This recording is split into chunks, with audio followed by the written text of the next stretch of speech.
Overly dramatic. My golden child brother screamed when I banned his proposal stunt at my graduation. Hours later, he was dumped, and Facebook exploded with proof he'd been living a lie. All right, Reddit. Throwaway for obvious reasons. My LLM graduation is coming up in April. Big deal for me.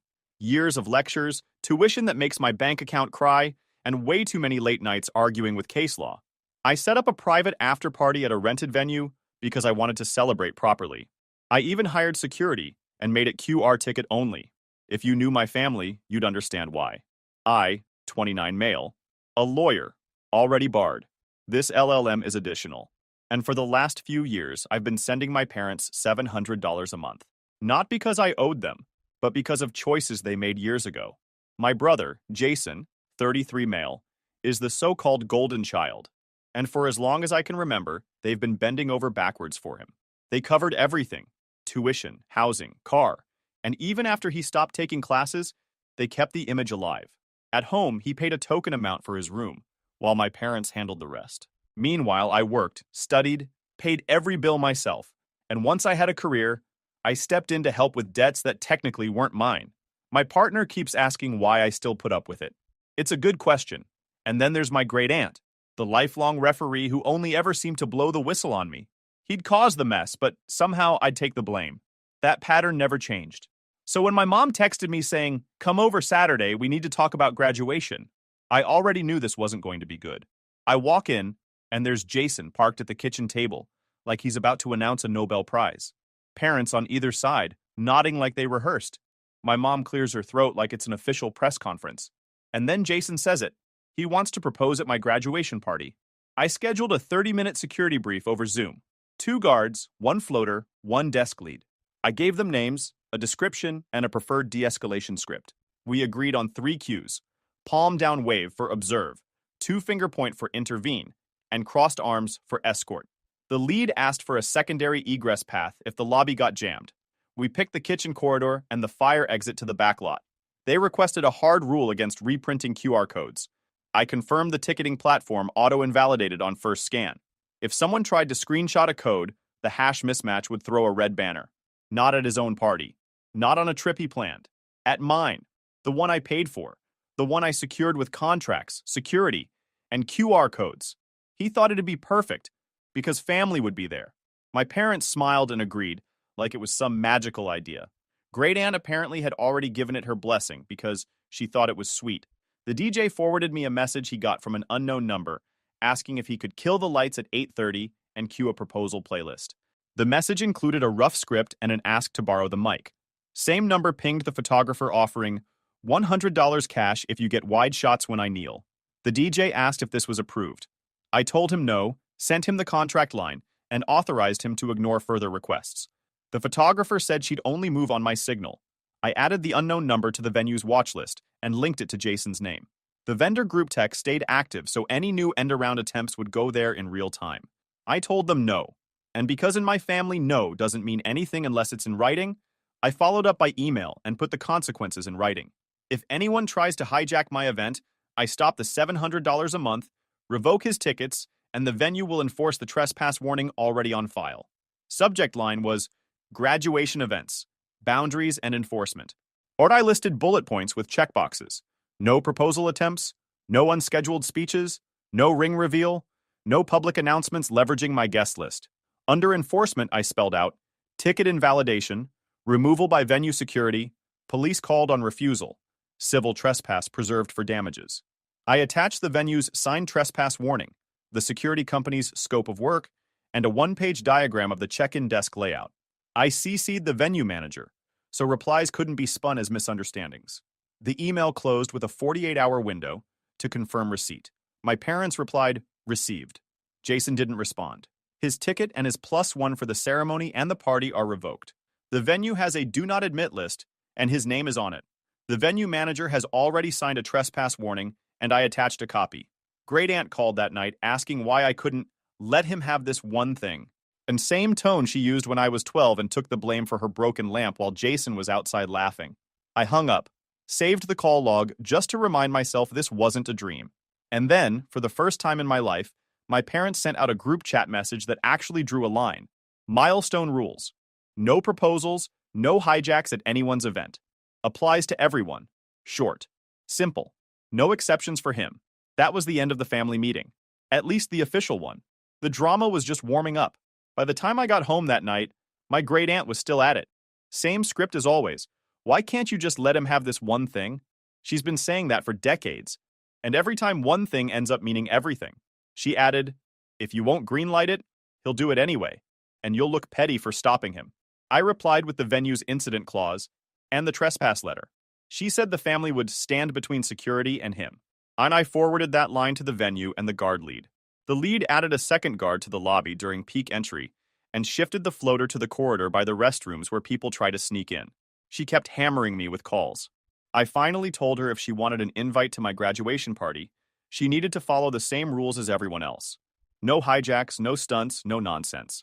She laughed like I was joking. The invite was conditional, and she hated that. She called my mom to complain. My mom told her the rules were the rules and hung up. Honestly, I didn't know my parents had it in them. He told my parents I was being overly dramatic. This from the same guy who was about to propose in front of 100 people at an event he didn't even pay for. He still had the nerve to wander around the house like he owned it, paying his little $250 rent and skipping out on every utility bill. My dad finally sat him down and told him he was moving to a market-rate month-to-month lease. No more discount rent for the golden boy. Utilities not included. 30-day notice. No exceptions. If he pulled any stunts, he'd be out. They wrote it up as an addendum. Effective date, base rent, utilities share, due on the 1st, late fee on the 5th. The addendum referenced a cause-based termination clause tied to harassment, property damage, or attempts to interfere with contracted events. He signed and tried to cross out the clause. My dad initialed the original wording and photographed the page. My mom emailed a scan to herself and CC'd me. Of course, Jason ran to great aunt again. She called me one more time, pretending to be casual, and dropped hints that he was still going to do it anyway. She actually said, oh, he might just show up with a ring, who knows? Like it was a fun surprise. I told her QR tickets don't work like that, and security had his name already. She didn't like hearing that either. Then the Facebook drama started. Someone in the extended family thought it'd be hilarious to leak screenshots of Jason's plan into a family group. Suddenly, cousins, uncles, random relatives I haven't talked to in years are chiming in. Half of them are roasting him for thinking this was a good idea. The other half are confused why he thought it would fly in the first place. Jason's girlfriend sees the whole thing. She messages me directly, asks if it's true, and I tell her yes. She dumps him on the spot. Apparently, she'd already been ready to leave him, but was hanging on out of habit. She made it clear that if he had proposed at my graduation, she would have said no right there in front of everyone. She sent me screenshots of his group chat with 2 friends. 8:30, DJ kills the lights. I'll say a few words, then kneel. One friend asked if I'd approved it. He replied, she'll cave when she sees the ring. Another message mentioned getting the photographer to have the camera ready near the cake. I forwarded the screenshots to the vendor thread so they could see the language and timing he was aiming for. The DJ replied with, noted. That should have been the end, but Jason doesn't do endings. He texted me some long paragraph about how family events are about unity, and I was making everything about myself. I didn't even bother replying. I archived the message and went back to my notes for finals. At that point, the venue manager already had a copy of my do not admit list. Jason's name was on it. My great aunt's name was under conditional in case she kept pushing. The security team had everything in writing. My parents had already put the milestone rules into the family chat, and for once they didn't add any exceptions. For the first time in my life, it looked like I was going to get through one milestone event without Jason trying to turn it into a pity parade. But knowing him, I wasn't holding my breath. I thought things had calmed down after the Facebook leak and the breakup. Turns out, Jason doesn't believe in quiet exits. One night, way too late for normal people to be showing up, there's pounding on my door. Not a knock, not a ring, just pounding like someone forgot how doors work. I open it, and there he is, looking like he's just walked out of a losing team locker room. He starts yelling before I can even say hi. He's ranting about how I ruined his life. According to him, I'm the reason his girlfriend dumped him, I'm the reason the family doesn't respect him, and apparently, I'm also the reason he never finished college. Yes, in his world, I made him drop out sophomore year. I just stood there and let him burn through his list of complaints because arguing with him is like trying to reboot a toaster. The doorbell cam captured the audio and the timestamps. When he started shouting about ruining his life, I turned my phone's voice memo on and set it by the entry table. When he lurched toward the steps, I stepped back and kept the door chain on. I called the non-emergency line once he left. The operator took the details, pulled the nearby patrol log, and gave me a reference number. I emailed that number to the venue along with 2 clips from the camera, one at the door, one in the hallway when his voice carried. My buddy was in the car out front, waiting to head out with me. Bad luck for him, because Jason suddenly bends over and loses it all over the side of my friend's car. Then, because he has zero aim, he manages to get it inside the car too. It was disgusting. My friend just stared at me like this was somehow my fault. I pulled out my wallet and told him I'd cover the detailing. It wasn't his battle, and I didn't want him driving around with the smell of my brother's mess in his car. I Venmo'd him on the spot and promised I'd get it back from Jason later, though we all knew how that was going to go. I sent Jason an invoice the next morning anyway, just so it was documented. The detailer issued a line item receipt: exterior wash, interior extraction, enzyme treatment, ozone run, and a second pass scheduled in 48 hours. I attached it to a demand letter: amount due, due date in 10 days, and notice that failure to pay triggers small claims. I sent it certified mail with return receipt requested and emailed a PDF copy. The letter included the 2 cam stills and the Venmo payment ID to my friend, so a magistrate would have an easy stack: event, damage, payment, demand. Back at the door, Jason tried to argue that he was still coming to the party. I reminded him again, slowly this time, that he was off the guest list. He wasn't getting near the QR codes, and his name was already on the do not admit list at the venue. He tried to say he'd just show up with family and they'd have to let him in. I explained how scanners work. He didn't like that answer, but there wasn't much else to say. After he left, I reconfirmed with the venue that the plan we'd already set was in place. The next day, my mom called me and said she caught him sulking around the house, saying he was still going to find a way in. She reminded him about the lease change and how if he pulled anything, his 30-day notice would get served right then. He didn't respond, just stomped off to his room like a teenager instead of a 33-year-old man. For me, that late-night mess just proved I had been right to plan ahead. If he was willing to show up at my door at midnight making accusations, he was definitely the type to try barging into my graduation party like it was his personal engagement show. With my family, you can't just hope they'll behave. You have to plan for when they won't. The graduation ceremony itself went fine, which was already shocking. I had a limited number of tickets, so I kept control of every single one. The university tickets were barcoded and tied to my student account. I picked them up in person from the registrar, signed for them, and sent my parents a headcount email with names assigned to each seat. I didn't forward PDFs. The morning of, I met my guests in the parking garage and handed them the physical tickets. Anyone not in that group didn't get scanned in. Jason didn't get one, his +1 didn't get one, and that was that. My parents showed up, my partner was there, a couple friends. We all sat through the endless line of names being called. I got my handshake, the mispronounced name, the photo, and then we were out. No drama, no interruptions. I should have known that was too smooth to last. The real circus started at the after party. I rented this venue months in advance, gave them my do not admit list, and reminded them more than once who to watch out for. The staff had a check-in desk with scanners, and 2 security guards in suits standing by. Every guest needed their QR ticket. Each QR was single-use, tied to a legal name, and any forwarded screenshot would fail the hash check. The rules were simple. Staffing matched the plan. 2 guards at the door, a floater roaming, and the desk lead at check-in. We posted a small sign on a stanchion. QR codes must match legal ID, no exceptions. Another sign read, "No speeches without host approval." The ushers had a laminated cue card. If QR fails, ask for full name, check list, try manual lookup, then call lead. Anyone claiming I'm on the list without a code got routed to the side table for verification. That table had no mic, no visibility, and a dedicated guard. The scanner laptop mirrored to a tablet, so the line couldn't crowd the desk. Once a code was used, it disappeared from the system's active queue. About an hour in, one of my cousins comes up to me and says, "Hey, your great aunt just pulled into the parking lot." Sure enough, 5 minutes later, she's at the door, waving a wrinkled piece of paper like it's a golden ticket. It was an old RSVP printout. She tried to hand it over like the staff would just nod and let her in. The staff scanned it. Nothing came up, and they told her she wasn't on the list. Quick pause, fellas. YouTube just dropped this new hype feature. If you're hooked on this story, smash that hype button. It tells YouTube this video deserves to blow up, and it keeps even crazier stories coming your way. Thanks so much for your support. All right, back to the drama. A few minutes later, a man in the line flashed a screenshot of a QR that didn't match the ticketing app's template. The scanner bounced it with a hash mismatch. He said my cousin texted it to him and tried to step sideways toward the ballroom. The lead blocked him with an open palm and asked for legal ID. He couldn't produce one that matched the name on my list. They walked him to the side table, logged the attempt, and turned him away. I checked the app later and saw the log. 7:48 p.m. Invalid QR. Device ID recorded. Entry denied. She went off, started raising her voice about how she drove 80 miles for this, and family should never be turned away. She pointed at the line of guests like they were supposed to back her up. Security stepped in and told her she wasn't on the approved list, and she wasn't coming in.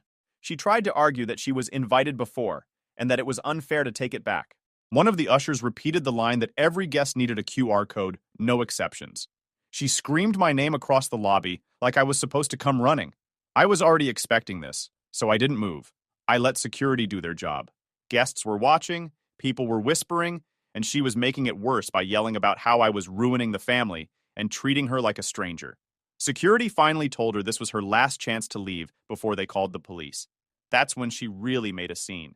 She shouted, "I hope you're happy. You ruined everything," right in front of everyone waiting to check in.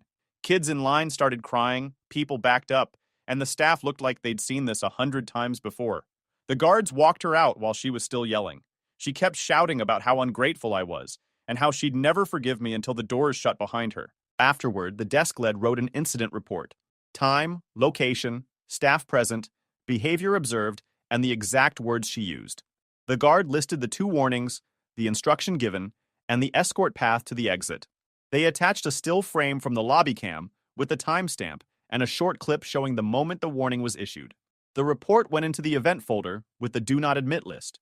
Inside, the DJ turned the music back up, people went back to their plates, and the night kept rolling like nothing happened.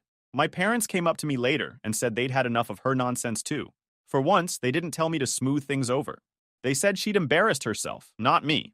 That was the moment I knew the hijack plan was dead for good. Jason didn't even bother showing up after that. He was already off the list, and now his biggest supporter had been walked out by security in front of the whole family.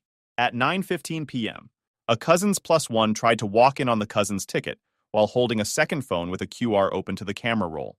The desk lead scanned the cousin in and asked the +1 to wait. When he tried to angle toward the ballroom, the floater stepped in. The second phone had Jason's name typed in a notes app under the QR image. The lead wrote proxy attempt on the log and escorted him out to the sidewalk. The scanner exported a CSV at close with that attempt flagged in red. After the party drama, you'd think Jason would lay low. Instead, the family group chat started lighting up like Christmas. It began with some cousins posting screenshots of his old Facebook trips.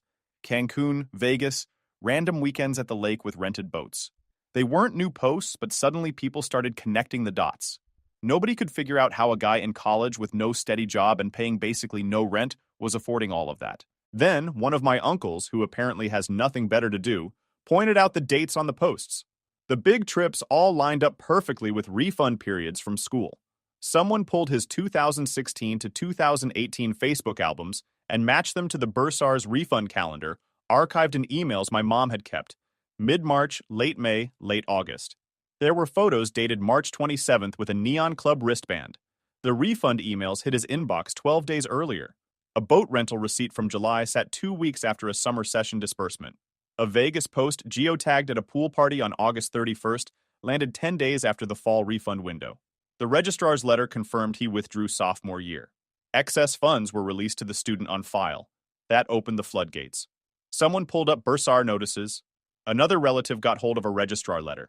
That was the moment the truth dropped. Jason had officially withdrawn sophomore year. He hadn't been enrolled for years. Parents looked stunned, like they had just discovered their TV remote in the fridge. They'd been paying on Parent Plus loans this whole time, thinking he was still in school, thinking he was going to graduate eventually. The truth was he'd been collecting the refunds and blowing them on vacations and parties. And because years ago they'd checked the little box that allowed excess funds to be released directly to him, all of it went straight into his account. He even rerouted his school emails so my parents never saw the official notices. He set a filter in his student email that forwarded financial aid messages to a private address and marked the originals as read. He changed the mailing address on the Bursar account to a P.O. box he opened near campus. At home, He told my parents to go paperless and then logged into their loan servicer account as an authorized user to change notification preferences to monthly summaries. When my mom asked why she never saw midterm grades, he said the university stopped sending them to parents. She didn't know it was a filter rule, he wrote himself. It wasn't even subtle once people started lining it up. Refund checks issued in March? Jason was on a beach 2 weeks later. Summer refund? Vegas pool parties plastered all over Facebook. He'd been running his own little travel agency with federal loan money while my parents were drowning in debt for him. At first, he tried to play it off, said the posts were just trips friends paid for. Nobody bought it. Too many dates matched the refund cycles exactly. Then he tried the classic deflection, saying it wasn't fair that everyone was digging through his past just because he wanted one moment at my graduation. That excuse didn't last long either, because my mom straight up called the school herself and got the confirmation in writing. He was out sophomore year, never came back, and every refund went to him. That was the moment the favoritism started to crack. They'd set the milestone rules weeks earlier, but this was the first time they enforced them without exceptions. Parents couldn't deny it anymore. They'd carried his bills, defended him at every turn, and now they had physical proof he'd been lying to them for years while blowing their loan money on parties. My dad, who usually keeps his mouth shut about this stuff, told him flat out he'd embarrassed the whole family. My mom said she felt sick, like all those payments she'd been making were basically funding his vacations. They removed him as an authorized user on their credit card. They called the auto insurer and deleted him from the policy as a listed driver. They changed the alarm code, deactivated his door keypad profile, and swapped the garage remote. The bank placed a verbal password on any phone changes to their accounts. My dad called the loan servicer to request separate online logins so he could monitor activity without shared credentials. My mom set a calendar reminder to download monthly statements and forward them to me for the first quarter, just to make sure the settings stuck. The extended family wasn't quiet either. More screenshots poured in. More receipts. More, oh yeah, I remember when he bragged about this trip. I assembled a folder labeled Graduation Evidence with subfolders: tickets, security, vendors, family chat, financial aid, vehicle damage. The door cam clips went into security with the incident report and the aunt escort clip. The DJ's forwarded texts and the photographer's email lived in vendors. The QR logs exported to CSV sat under tickets alongside the do not admit list. The bursar emails and registrar letter, plus the Facebook date matches, went into financial aid. The car detailing invoice, Venmo ID, and the certified mail receipt for the demand letter lived in vehicle damage. It became impossible to spin. Jason looked like a kid caught with chocolate all over his face, trying to say he didn't eat the cake. Except in this case, the chocolate was Instagram posts of bottle service and beach selfies. At that point, it wasn't just about the graduation anymore. Everyone knew he wasn't a student, everyone knew where the money had gone, and everyone was tired of pretending. He couldn't hide behind Great Aunt anymore either, because even she was running out of excuses. She tried one last time, saying he needed those breaks for his mental health. Nobody was buying it. Once the receipts came out, there was really no way back for him. My parents sat him down, probably the first time in their lives they've ever treated him like an adult, and told him the free ride was over. No more discount rent, no more pretending he was still in school, no more looking the other way. They gave him his 30-day notice and told him point blank his lease wouldn't be renewed. It wasn't even about the rent anymore. It was about the lies. The notice cited the addendum clause and listed the end date with a key return time. It offered a pre-move inspection window with a checklist: walls, carpet, appliances, and the bathroom fan he broke. It included the amount of the security deposit they were actually holding, $50 from a decade-old room deposit, and explained that damages would offset before any remainder. He signed for receipt and shoved the paper in his pocket. My dad photographed the handoff. My mom emailed the photo to herself. He'd been feeding them nonsense for years, and they were finally done. I stopped the $700 a month right then. I sent one line in the family chat: support ended. See prior notice. I logged into my bank and canceled the recurring transfer. I emailed my parents the confirmation number and the date of the last payment. My mom called the loan servicer and requested the amortization schedule and payment history for the last 2 years. She set payments to manual, so they'd have to approve each one and see the amount before anything left their account. I asked her to forward the PDFs monthly for 3 months, then we'd stop. I'd been helping them because I thought they were stuck paying for his education. Turns out, they were stuck paying for his vacations. That wasn't my problem to cover anymore. He didn't take it well. He sent this long, messy message that was half apology and half blame. According to him, the Facebook leak was the real crime, not the fact that he'd been lying about school for almost a decade. On day 11, with no payment, I filed a small claims action for the detailing cost plus the filing fee. I attached the demand letter, certified mail green card, the invoice, and the Venmo record to my friend. The clerk stamped the case number and gave me a hearing date. I served him by certified mail at the house and by personal service at his job when he took a weekend shift at a hardware store. My friend signed a witness statement describing the damage and the timeline. I sent a PDF of the packet to my parents, so they knew the claim wasn't theater. He said I humiliated him by making rules for my own graduation party. He said our parents were turning against him because I manipulated them. It was the usual laundry list of excuses dressed up as some kind of apology. My parents read it once, looked at each other, and decided not to reply. That was it. From that point on, every family chat, every group invite, every event had the same line at the bottom. No proposals, no hijacks. Jason wasn't even included anymore. It was just assumed he wouldn't be showing up. My parents even told him directly that they were switching to no contact. If he needed to communicate, it had to be through certified mail. They set up a P.O. box so he couldn't show up at their door demanding attention. They printed a one-page template. Subject line, Communications Protocol. Mailing address for the P.O. box, and a line stating that any unannounced in-person visits would trigger a wellness check request and documentation with local police. They included office hours for signature pickup and a clause that texts and emails would be considered non-delivery. The letter repeated the key return date and warned that any belongings left behind after that date would be inventoried, photographed, and moved to short-term storage at his expense for 30 days before disposal. She tried one last campaign of calls about how we were being cruel, but nobody was buying it anymore. Her health slipped, and she moved to assisted living, and the calls stopped. By then, the family line was clear. No more favoritism, no more exceptions. Jason was cut off, and my great-aunt was out of the picture. For the first time ever, the rules actually applied the same way to everyone. And once the dust settled, the silence was almost better than the arguments. After the receipts and the no-contact switch, you'd think everyone would just go quiet. But I wasn't interested in letting them walk away pretending nothing happened. They'd spent decades siding with Jason, brushing off everything he did, and dumping the responsibility on me.